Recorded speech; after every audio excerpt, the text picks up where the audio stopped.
Hey Tapsters, if you haven't already, I want you to stop what you're doing and figure out a time that you are going to sit down in a quiet place and plan for your business.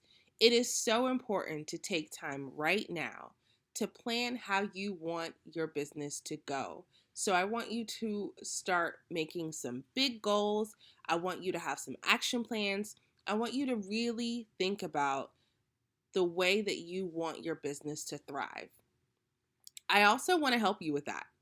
And so, if you haven't heard already, the Travel Agent Podcast wants to take you on a fam reimagined, if you will.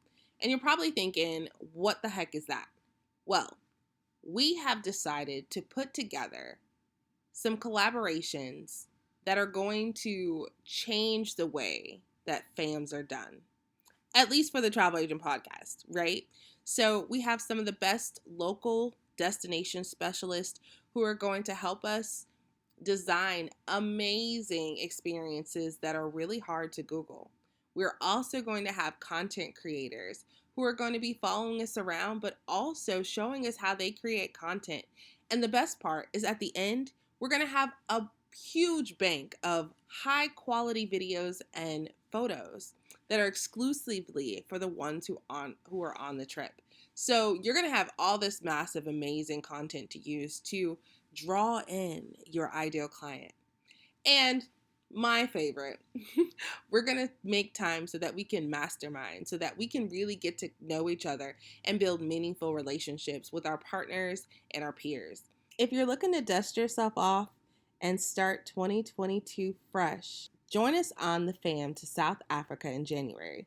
Now listen, there aren't many spots available. So if it's something that you think you want to do, go to thetravelagentpodcast.com/fam trips and apply today. And with that, let's jump into the episode. Welcome to the Travel Agent Podcast. I'm your host, Aylin Blanco. I interview successful industry professionals and share my personal journey to becoming a travel agent. The show is for aspiring travel agents and travel professionals at every level. My mission is to uncover the universal keys to thrive in this business. Join me as I take a closer look into the life of a travel agent. Hello and welcome to the Travel Agent Podcast. It is so nice to have you listening. Today we have Jennifer. She is going to tell us a little bit about herself. Hi, everyone. My name is Jennifer, and I'm the owner and lead travel consultant of The Itinerary Artist. We consider ourselves a travel design agency, meaning I really enjoy doing custom trips. Custom trips more for people who are a little bit more active, not like rock rappelling or anything, mountain climbing like that, but, travelers who like to get out and whether doing walking trips or mild hiking trips, even active cruising. So that's something we really enjoy helping people put together.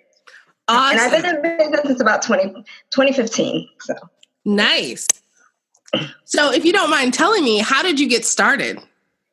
So my segue into travel actually started off the back end of a chronic illness. So I left the corporate world because I became chronically ill, and I wanted to, get back working, get back, because I'm an entrepreneur. Just when it comes to it, I'm like, I've always wanted to own my own business. And however, just coming off of a rather lengthy medical leave, I'm like, I need a work from home job, but not like stuffing envelopes. So long story short, I actually have, years ago, I have quite a bit of experience in the event planning world. And so I knew I had, planning skills under my belt. And I started thinking, what about working for like a hotel as like one of the reps who books the room? Because I was like, I like to travel and then I want to be bad to get like a discount at, a hotel. So that's actually what started my Google search. I was looking for just like, work from home hotel rep jobs. And I ran into learning about host agencies.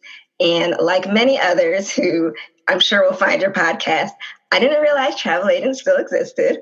I didn't realize that was like a legit role you could actually get into as of that time. So I just started digging into articles and blogs about getting started, and I just went for it. It was a pretty easy to get started, and so I just jumped right in and said, "All right, I'm gonna try to do this."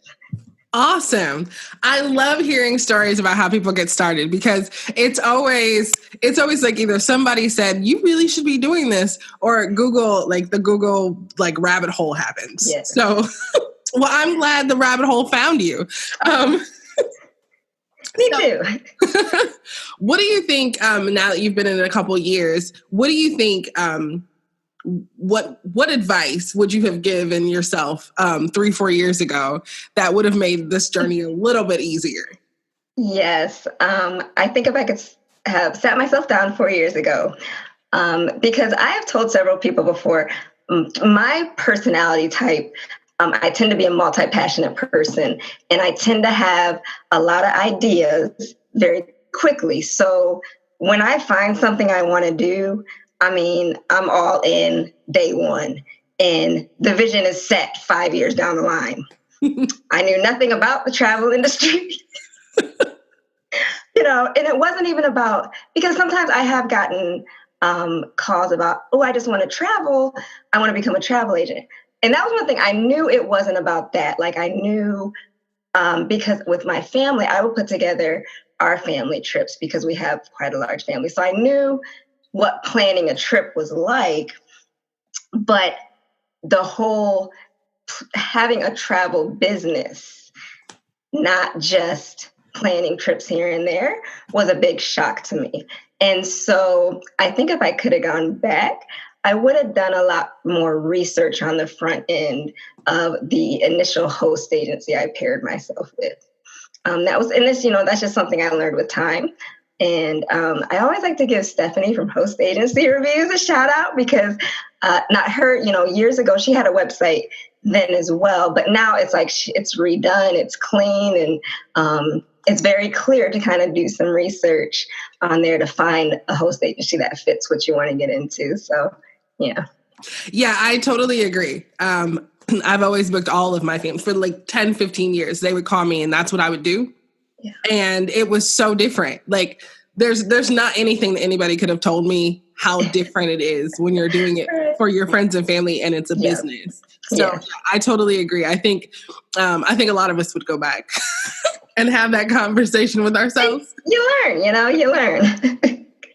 So in the last 4 years, what is something that you kind of didn't pick up well or kind of failed at in the beginning that is thriving now that you kind of figured it out? One of the things I think I failed at was doing too much quoting, taking up too much of my time, and not being bold enough to say, hey, you can pay me this service fee. Because I think in a way, in one way, I think I kind of felt used. I was getting quoted to death. So, but at the same time, especially not having an extensively large client database, you do feel kind of desperate in the beginning. Like you have to book whatever somebody calls and ask for, but I was like, I just got to, I think, a point of frustration. And I literally went through my client list and said, I can't work with these people anymore. Like I knew I still liked what I did, but it came down to 2 trips I was planning at the time. And I sat and I made a list and I said, why am I so excited when I talk to this client, but this other client, I don't want to answer their call when my phone rings. I'm like, ooh, voicemail. And so I really just had to take a step back and figure out what's the problem here. I agree. It took me a year to figure that out. Okay, that's okay. And I think that everybody kind of goes through that because you're so excited and you want to tell everybody. And I was on the podcast number 2, we talked about, really finding your client avatar, like in the very beginning, like week 1. Yes. Like sitting down with yourself and saying, okay, I love these people. These are my people. and these are not my Yeah. people, and being strong enough to say, you know, maybe I'm not the right fit. Let me refer you to Expedia or Yeah.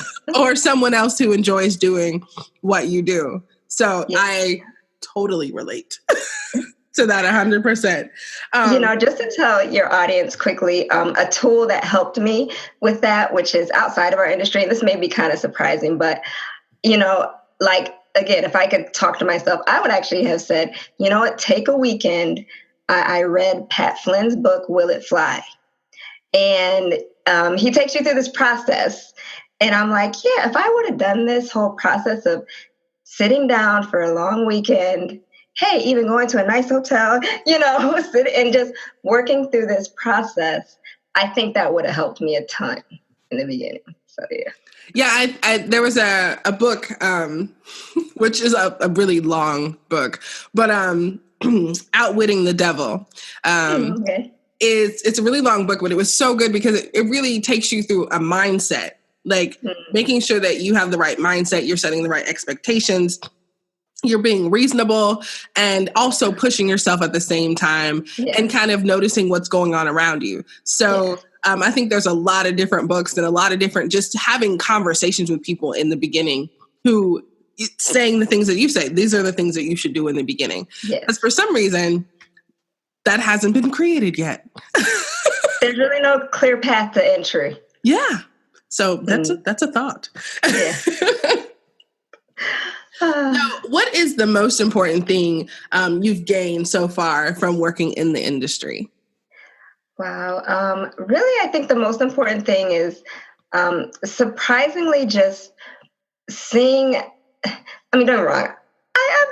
You do geography in school. You know about the world. I've traveled some, but just the vastness of seeing the types of trips people want to do, even just the types of kind of off the beaten path experiences. One of the things in our role, we get emails all day from destinations and webinars, and sometimes I can get that big shiny object syndrome, like, ooh, look what's going on in this region or country or product. But what's nice about that is, just being able to say, hey, client, I just saw this thing that I totally think is perfect for you, and that's one of the keys, I think.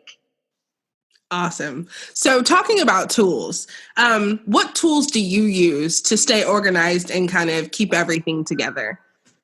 One of my main tools is actually it's I think it's like a light CRM called Travel Joy. I wouldn't say because I actually use two CRMs right now. I use both Client Base and I use Travel Joy. And the reason for that is I've had Travel Joy a lot longer, so I kind of just stuck with it. And Client Base is what I use with my host agency. So eventually, I hope to consolidate into one. But sometimes it's hard to stop and learn how to use the tool. Again, it's like now that you're in the midst of it, these are great things to do from the beginning. How do I actually use this? And is it beneficial for my business, by the way? But also, my website, I actually did my own website. I know there's a lot of options to initially get a website from maybe your host or someone else. But I do think if you want to, I guess especially me, because I'm kind of on a journey. It's a slow journey. It's, I'm not rocket shipping to success necessarily, and that's okay. But it was always important for me to have a professional looking presence right off the bat. So that was something that I decided to go ahead and do a WordPress site instead of going with the templated travel agent site. And sometimes that gets me, it just allows me to, for example, I never felt I couldn't go to like a large account and give them my business credentials because I didn't have something professional to show them. So those are two major tools. And what I'm not into yet, and this has been kind of where I'm still working in, is I'm trying to get into automation, trying to get into because it took me a few years to get my system down. I'm not even going to lie. Like my system to where now I can say, okay, I do this, I do this, I do this, I do this. And now I can systematize all that. Whereas I think initially it's just kind of like you just roll with it, For so, sure. and so now I've been researching like automation tools to help with my front end sales process, but also just automation to help with, because there are certain things every time, passport information, I have to send that every time. There's no reason I should be retyping that email ever. Right. So, And like you, just so you don't feel alone, I have 2 CRMs as well. I have Tess with my host okay, yep. agency, but I also have Infusionsoft, which Yep. isn't like, an industry standard product, but I had used it for so long and I knew how to use it. And the automation is amazing. Yes, I've heard of that. Yeah. So now I'm just trying to make that transition because it doesn't have the things I need specifically for travel. So I'm trying to learn Tess so that I can, just use one and still have, pieces of the automation. So I'm with you. Yeah, definitely. And there's just so much out there. I just found out about Travel Joy. So, there's just so many options and, people like things for different reasons. But we're talking about automation and habits. So one of the things that, I always like to find out is if you have any specific, like really good habits that every single day you do that puts you on the right track to make sure like you're focused and ready for the day. Okay. For me, really, I'm pretty basic. I'm a pretty simple person. But as a Christian, I have to get up and pray. I have to set that right because I really will have a chaotic day, Jekyll and Hyde if I don't, so that's something that's extremely important for me. And now I'm in the upper Midwest. And so I really like to get outside when I can and just go for walks. I think that's why I actually like walking vacations as well, because I enjoy walking. Like I will walk all day, when the weather's nice, or multiple times a day, when I'm traveling. So for me, that really just helps my creative flow. And so the problem where I live, though, is honestly, it can be summertime today and cold fall tomorrow. So I'm like, stuck in the house again. And so, but I notice if I don't get outside, I definitely notice I'm not as energized. I'm not as, and that's important. To caffeine. So yeah, those are just 2 simple things that really just help me in my day to day. So what is the most exciting thing that's happening in your business right now? Right now, I'm really in the process of pivoting to, again, I being a multi-passionate person. I will say I have tried to get my niche down to something very specific, and I still think I have 2 things that I'm hovering on. So, because as overall, I've been really focused on cruising. But lately, I've been working with a few clients on custom travel, so that's something I've really enjoyed, and that was my vision from the start. That's what got that's how the name came across. The itinerary artist. Mm-hmm. I wanted to put together custom experiences. I really wanted to be able to listen to my clients and take them from whatever they're thinking to kind of giving them the finished piece, working with them, but giving them a finished piece that's, everything they ever imagined. So I hope to be doing a lot more custom travel in the near future. So is there anything specific like you want the audience to know? Yes. So if you're looking for in the near future, or even all the way out to 2020, right now, I'm looking for anyone interested specifically in custom travel experiences to South and Latin America. So that's pretty much an area I'm starting to get into. So I'd love to help them with that. It's a beautiful area to travel to. And what I love about South America is that it's actually very family friendly, very couple friendly. And you can have all different sorts of trips throughout that region. So if you're looking for something custom designed for you, I'm your girl. And you can, probably the easiest place to get a hold of me is through my website, and it's just itineraryartist.com. Awesome. Well, I have learned some wonderful things today. And I just want to thank you so much for coming on to the podcast today. And thank you. I would definitely make sure that everyone gets your information on the travelagentpodcast.com. So thank you again. Thank you. Thank you for joining the Travel Agent Podcast. Don't forget to subscribe, rate, and review. Visit thetravelagentpodcast.com for more information about today's episode and other travel agent resources. Be sure to tune in every Thursday for new episodes. Until next time, continue to build a travel business you love.